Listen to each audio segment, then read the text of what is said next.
Hello and welcome to the class on caregiving and grief. This is such a great workshop. I hope it's really meeting your needs, and I hope you'll be able to access some of the other classes as well. We are Roger and Marcia Lamb. We live in Boston. We've been around a lot of different places because we're really old. And may know some of you, that's what happens when you live a long time, a lot of places. Yep. But really grateful for that.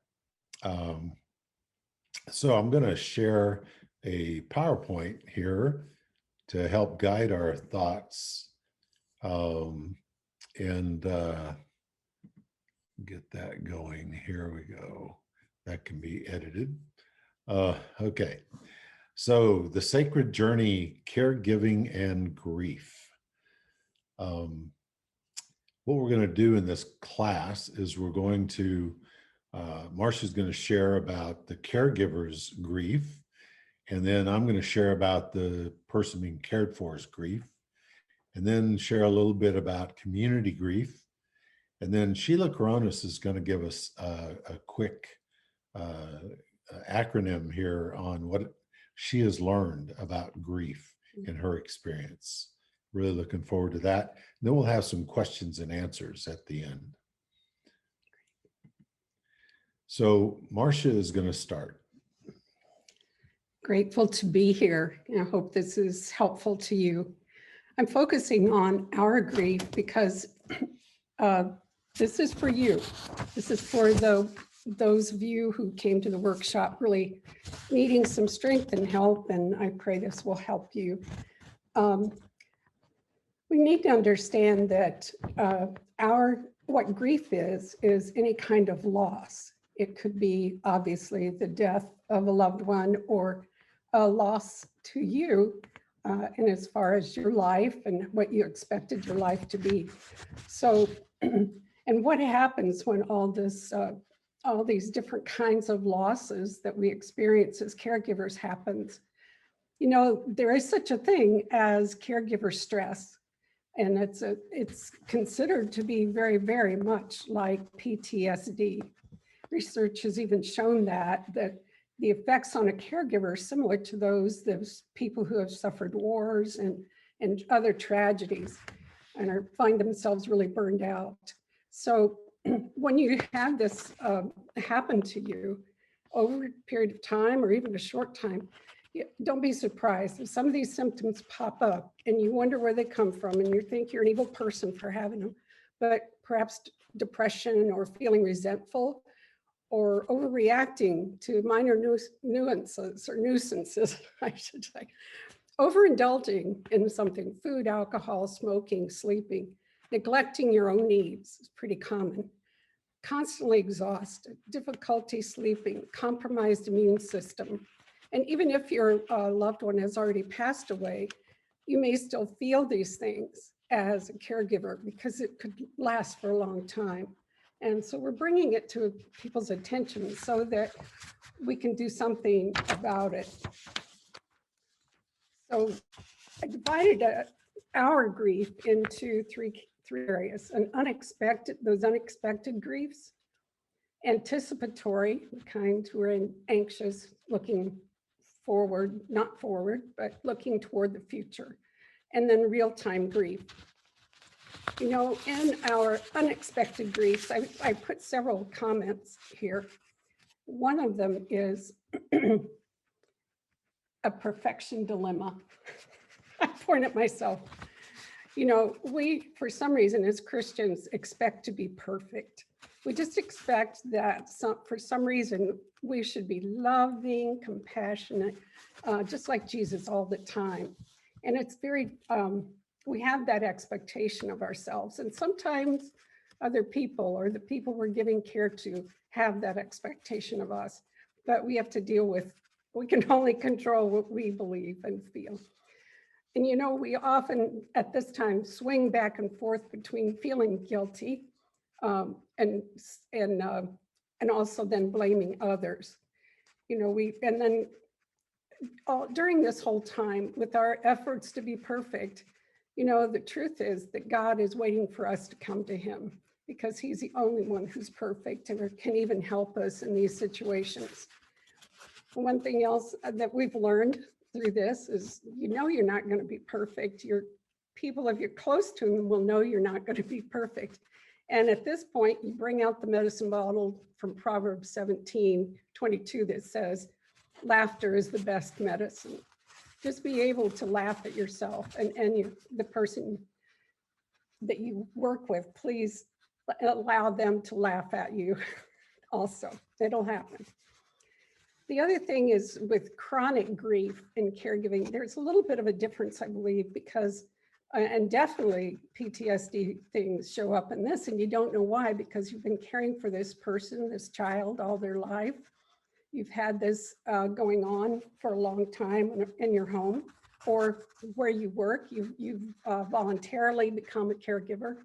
And so you're sort of like confused when you have the feelings that we talked about before. These PTSD feelings and also stages of grief are very similar.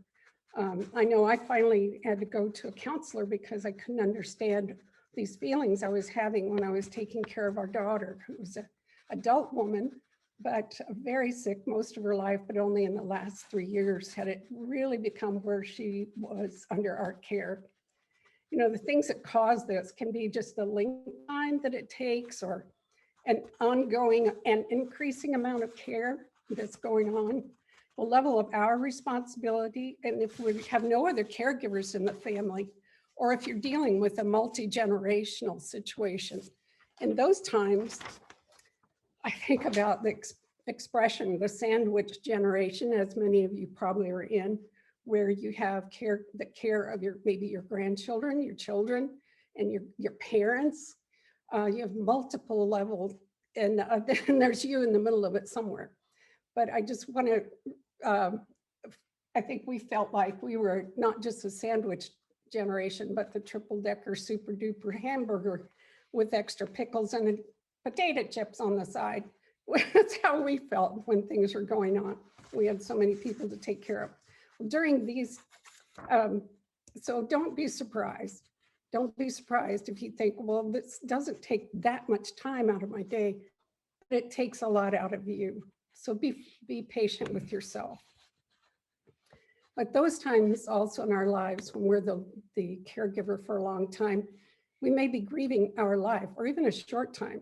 And what I mean by that is we grieve over the life that we thought we should have or that we could have had. We can get resentful. I know I did. It took a lot of years. I think it was like 10 years of caregiving out of the middle of my life that I thought would be more writing, more career focused. And I was sure I was going to go to Hollywood, of course. But anyway, it still is a grief of your loss, the loss of who you thought you would be. But it's also grieving the loss of a healthy child. If your child was born with special situation problems, health issues, that are going to take a lot of attention time from you, from your life. So many of us grieved a healthy child that we thought we would have. And then at times like this, I personally believe it just takes a spiritual surrender, just doing a study on what it means to surrender to God and surrender my life in situations like this. There are images in the Bible all over that talk about this, and the ones that help me the most are the description of a jar of clay, you know, being able to stay on the potter's wheel when the potter's the one that's kind of orchestrating my life, and that's God, and he knows what's best for us. Learning to be refined by fire, our faith does get stronger. Notice that we are. Things like that are going to help us a lot when we turn to God's word. You know, the action that helped me the most, as well as the spiritual, was also just trying to understand me and understand me and the difference that I was from my daughter, who I was caregiving a lot to, Christy. I had to do that. In order to do that, I had to seek counsel.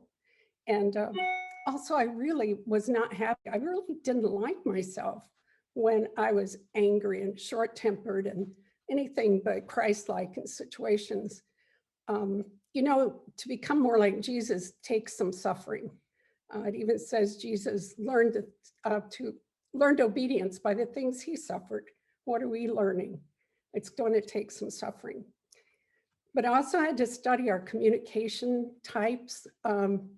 I have some learning challenges, and that frequently call for sticky notes and lists and 3 clocks and 4 calendars, things like that. And my daughter Christy was she kept all that in her head, and she could list off to me in the morning what she needed. I didn't get past number 1.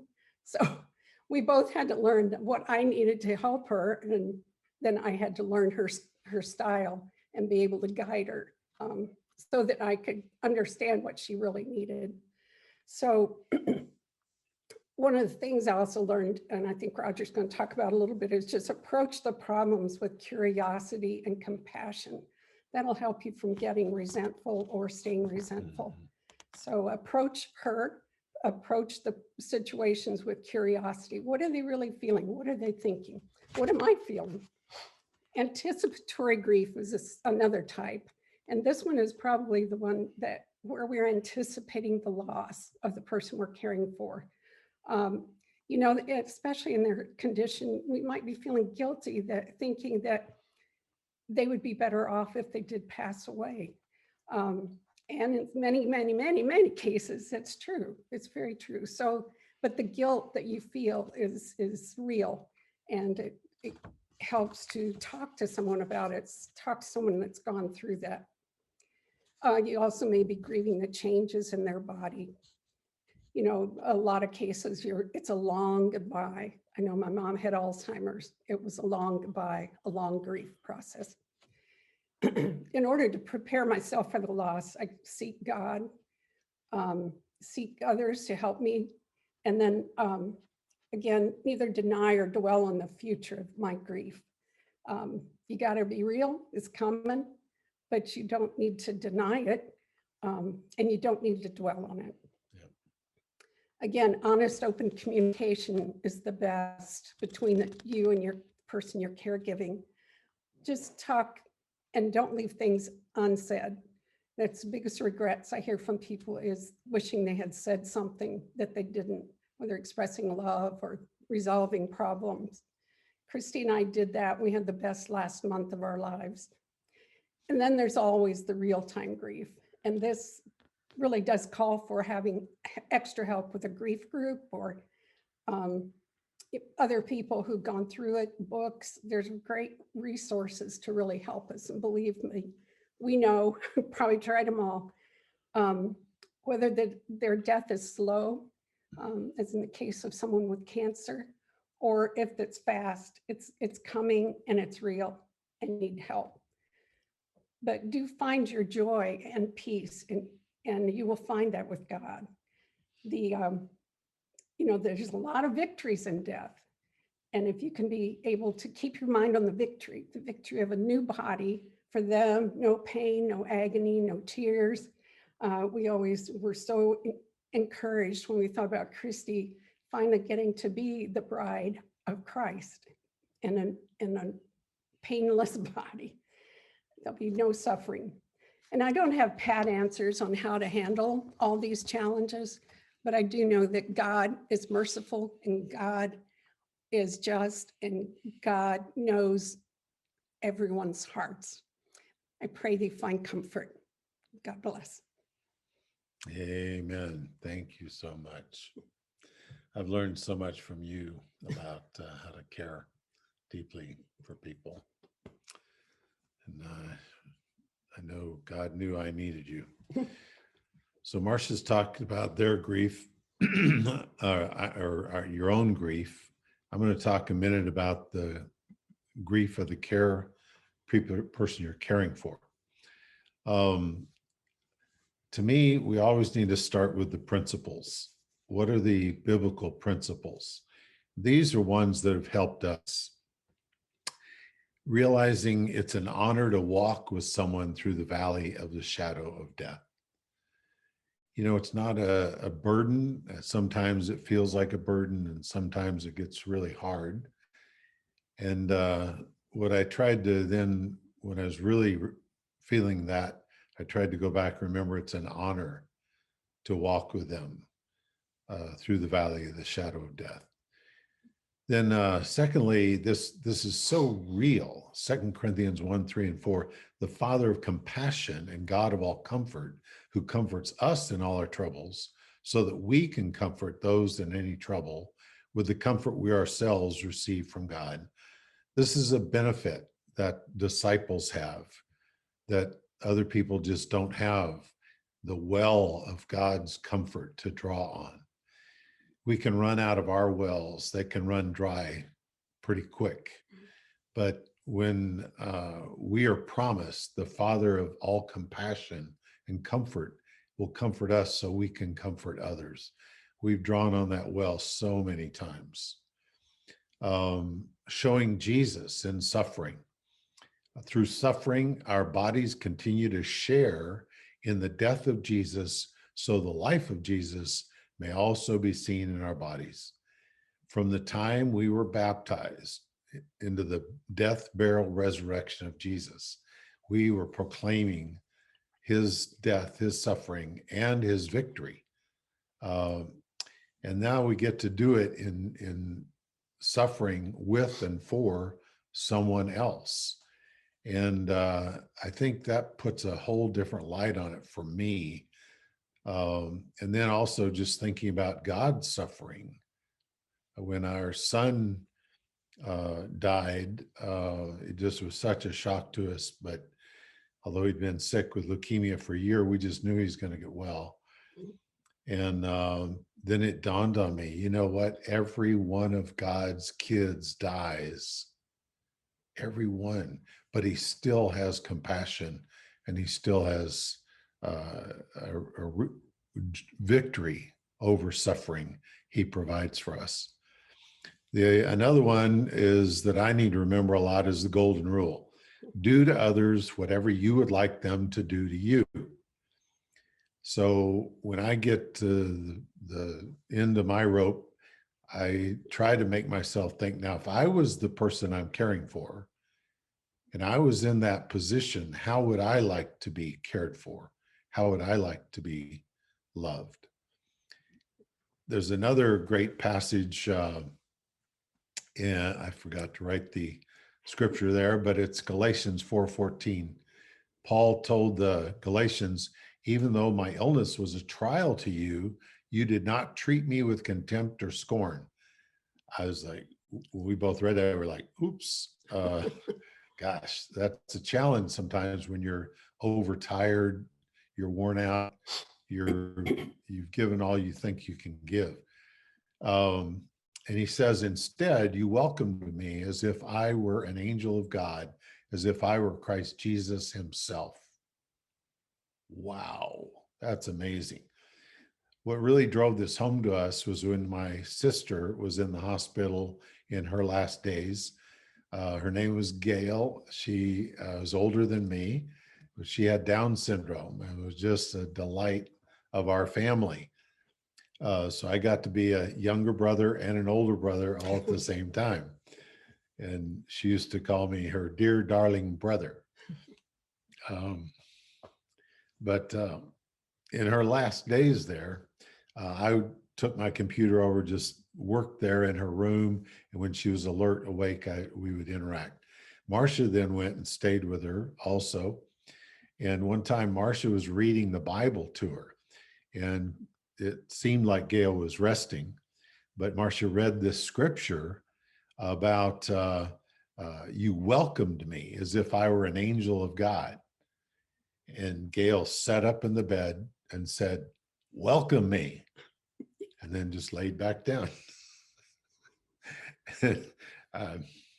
True angel. True right angel. There. That's right. Other principles I think are important. Obviously, we've all committed to love each other as Jesus loved us. And that's how we should love each other. And I'm so grateful that these have been put into love languages to give us specifics to work on, especially guys like lists, and a lot of women like lists too. Um, Words of affirmation, physical touch, receiving gifts, quality time, acts of service. Which one does the person need at this moment? Uh, some people have an affinity to one particular two. We had a thing around our table one time having our family share which one meant the most to them. We all did. And then our daughter said all five. So it made it easy to guess.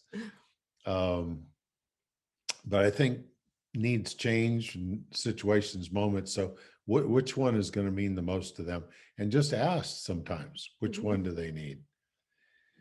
And then I think also relationship or care. This is something we learned.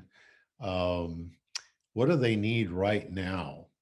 When my mom was in her last days in hospice, she was just restless and couldn't rest. And Marcia was sitting with her and trying to help her rest and trying to figure out how to make her. She's reassuring her that, you know, we were going to take care of Dad. Don't worry about that. And we're going to be here. And then finally she said, she thought, who is Irene?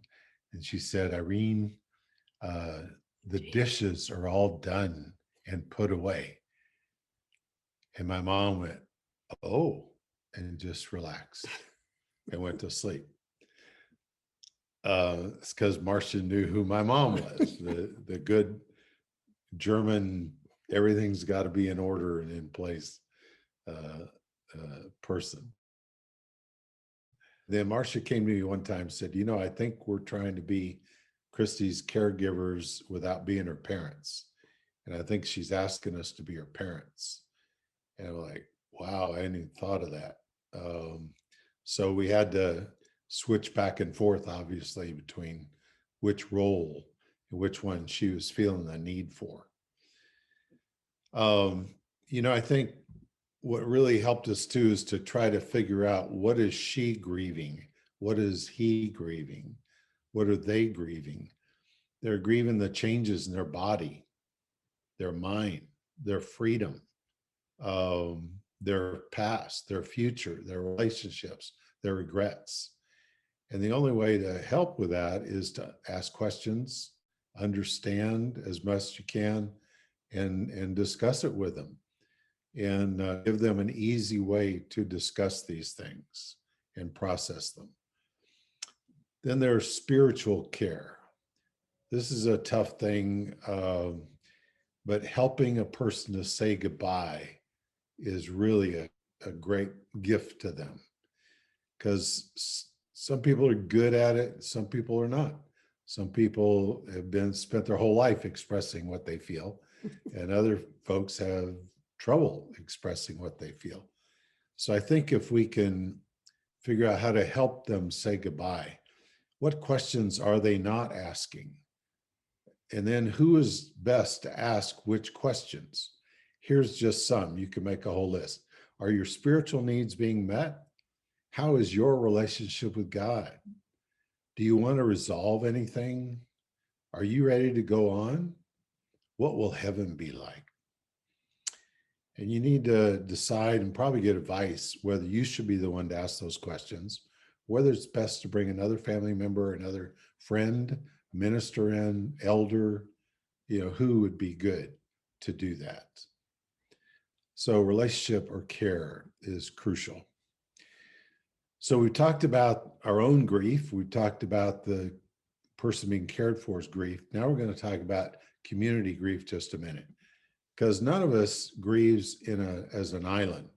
That old song, I am a rock, I am an island, sounded really good when I was young, but it's just not true. None of us are.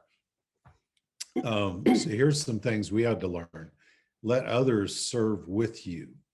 Christy had some incredible friends that just made the world a difference to her and could meet needs we couldn't meet.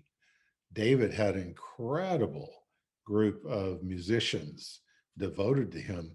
The waiting room in the ICU the whole last week of his life was filled with 40 to 50 people. About 10 to 20 would sleep there overnight and bring us food. And we had to join with them and let them serve us, let them serve him. I think we have to let others grieve with us also. Sometimes we want it only to be private, but we're robbing people of a sacred gift. And we do need our private grief, but we also need to grieve in community. And then this is another thing we learn, sharing in others' grief. All of us have had the people that approach us and just make really inappropriate comments because they don't know what to say. They don't know how to say it. When I first realized that, it reminded me of all the times I had undoubtedly said inappropriate things to people because I had not experienced the grief before. So I had to give them some grace. But we learned that we share, not compare.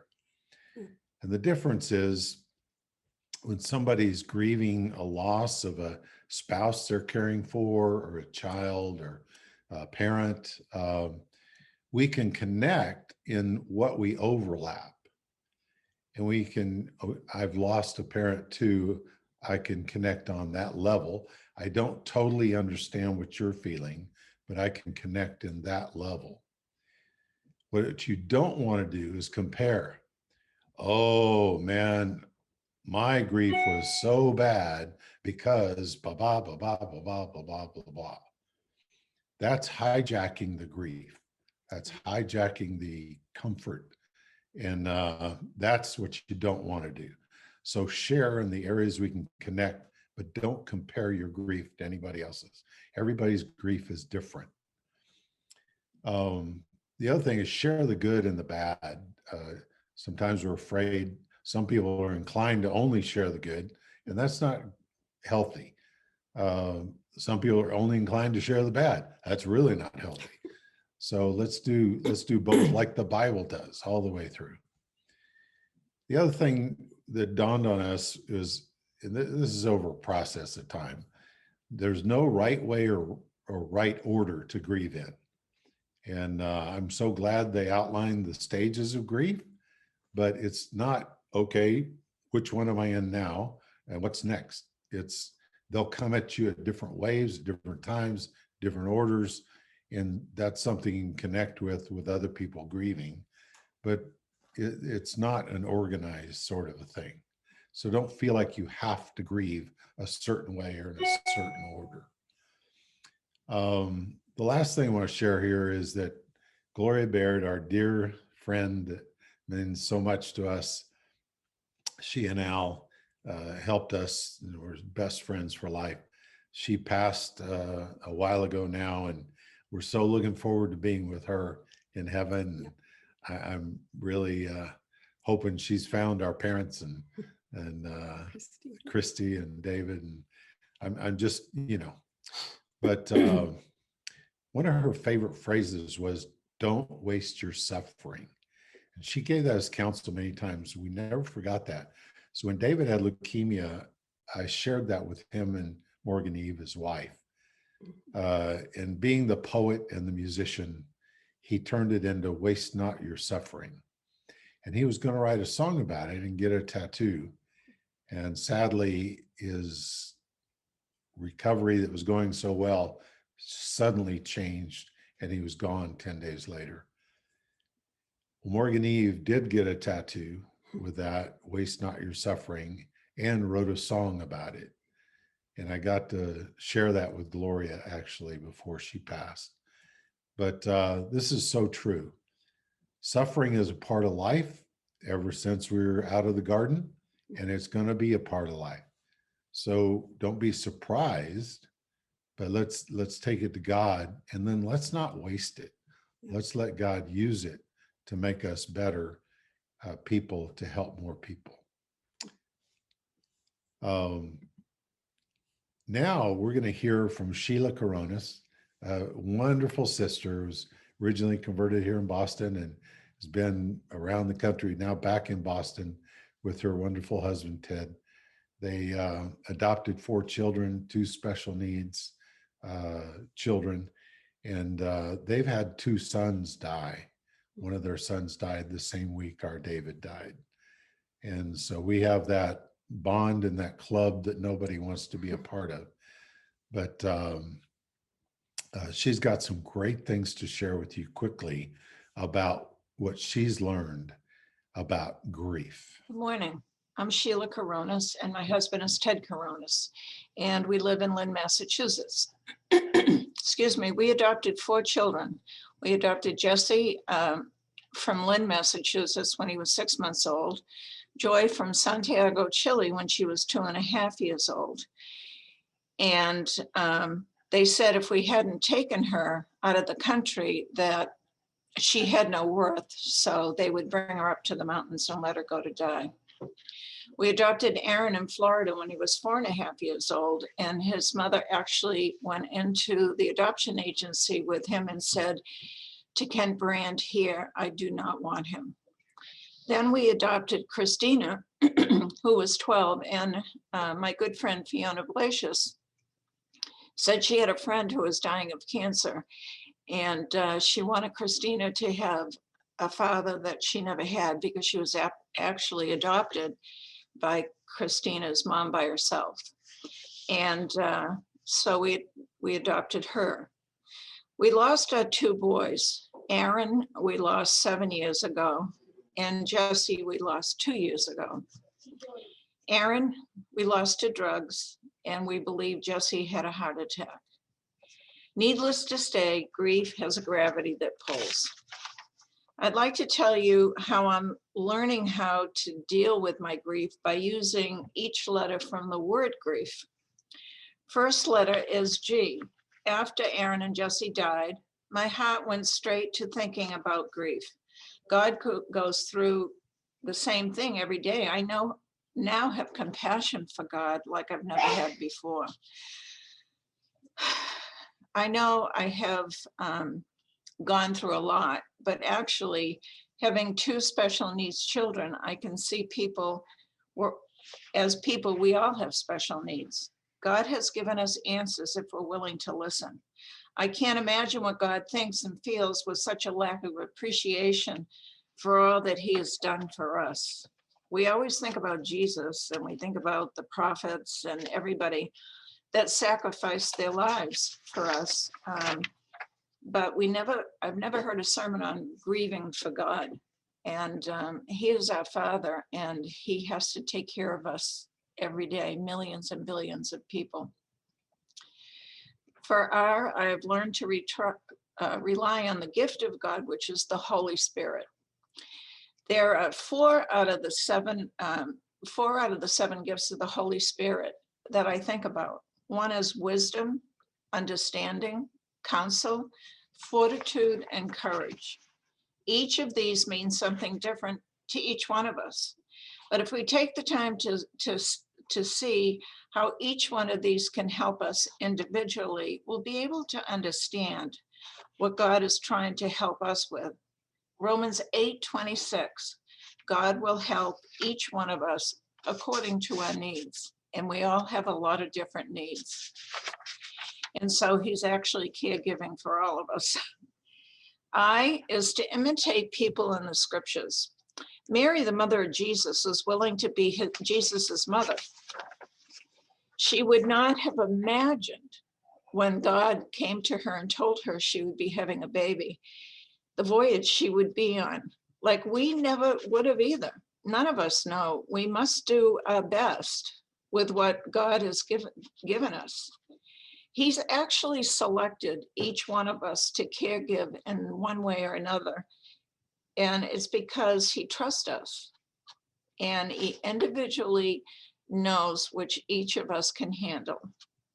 We have to love and trust and do what we can do because he selected us, just like he selected everybody in the New and Old Testament. with great depth of what they were going to go through. Think how much God trusts you. We equally need to trust our God the way that God trusts us. E, escape from negative thoughts. That's a tough one for me. If you don't deal with your demons, negative thoughts, they will go into the cellar of your soul and work out so that they can be stronger. Romans 12:2 says, God tells us to renew the way we think to be victorious with God's way of thinking. And like I said, that's really difficult for me because I always wonder what's going to happen when Ted and I aren't here anymore. We don't have our son to take care of Joy, and she needs constant care. And then the last one is F. I think faith. Hebrews 11:1. Faith is being sure of what we hope for and certain of what we do not see. And we don't see. We have no idea of knowing what's going to happen in the future. Planning for the future helps us to become more secure. I know that Ted and I are planning to do whatever we can to help Joy in the future so she can remain in this home. And it actually was a home for special needs adults at one time. So we're looking into perhaps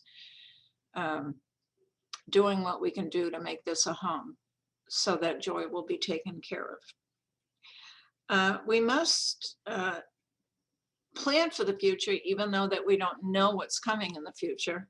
But God is for us. He's not against us. We must have confidence in God, not in the outcome of our lives. I want to thank you very much. And it's quite a journey we're all on. And I thought by taking the first letter of each letter in the word of grief, that it will help us to remember when we go back and think about all the people that are sharing. And I just want to thank you for this time.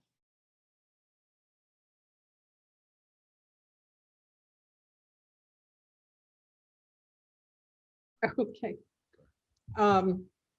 I've learned through my lifetime that I laugh at myself first, and so it doesn't hurt so much. But yeah, it's to, I think I have learned to laugh at myself instead of beat myself up, because I'm not perfect, but also it's human and how much more relatable. I don't know if that answered your question, but I do feel like that at least that's how I've handled it. So hopefully it helps. Okay.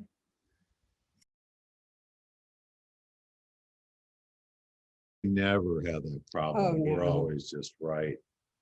You know, this is very real. As anybody knows, we usually opposites attract, and so we've been working on that for a number of years. But this is very, very real. We react to stress differently. We react to grief differently. I know with after David died, I was just really, it hit me hardest the first year. With Marcia, it hit her the hardest the second year. Mm-hmm. And I think we had to really learn to try to understand what the other one's going through and not be totally consumed with what I was going through. And give each other tons and tons of grace. But I think verbalizing things, asking questions, trying to understand, and then trying to be understood, you know, helps a lot. But we may not ever get right on the same stage of grief or whatever, but we can definitely walk with each other through those stages together. Yeah.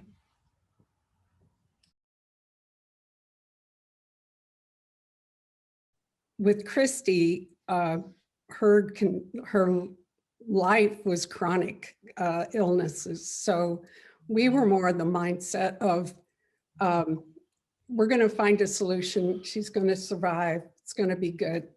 And, we had a lot of comments, but it was only in the last month when she was having numerous seizures and just obviously, well, she was going to ER every weekend for 2 months because she had pneumonia. So it was just, at that point, we started talking with her and mostly, and she also filled out a booklet where she could express what she wanted in the last days, what kind of care she wanted, what kind of service she wanted. We probably will include that book on how to prepare for the final days. So no, it wasn't the whole time from the beginning. But I will talk about being the person. The cancer I had was very rare and was very few people survived it. And so it was pretty obvious I was thinking along those lines and needed to, the family all reacted differently. And one particular thing that happened was nobody wanted to talk about it. Nobody talked about it. And I was beginning to feel like, aren't you going to miss me?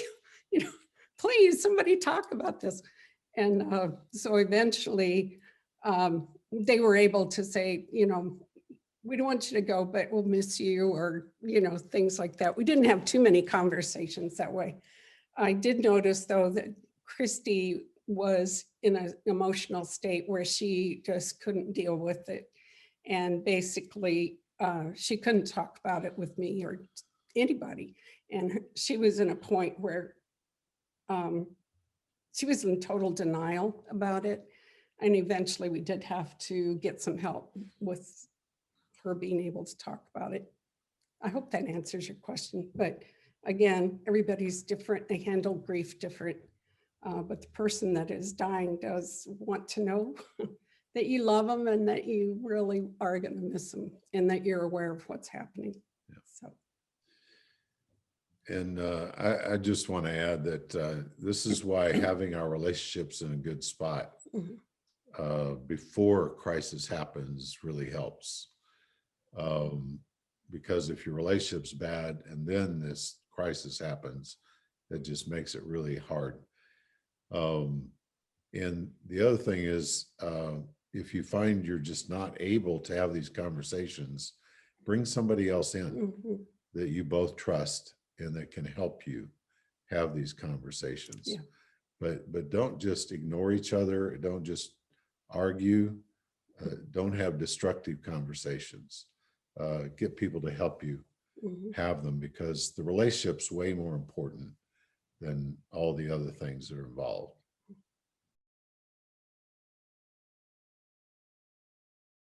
You get into a real turmoil there inside. You don't want them to leave, but you don't want them to suffer.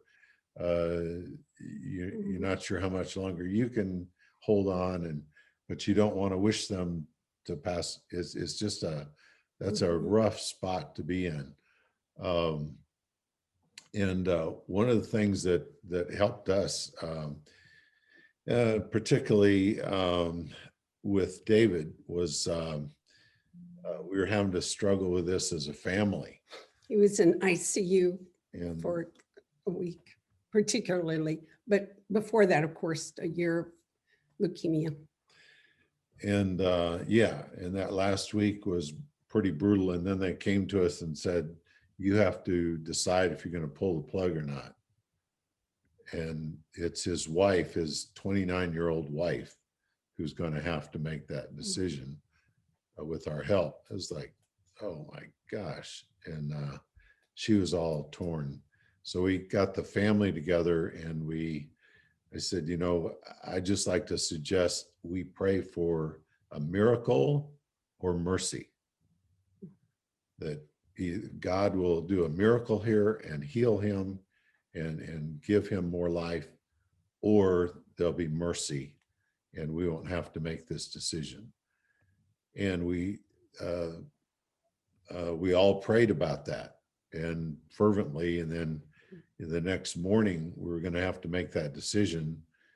And the doctors called us in and said, his body is shutting down. And so you need to come. And we got the last precious hours there with him. So we didn't have to make that decision. But I think that's where we got to rely on God and what God knows is best. And then but we can pray for specific things also.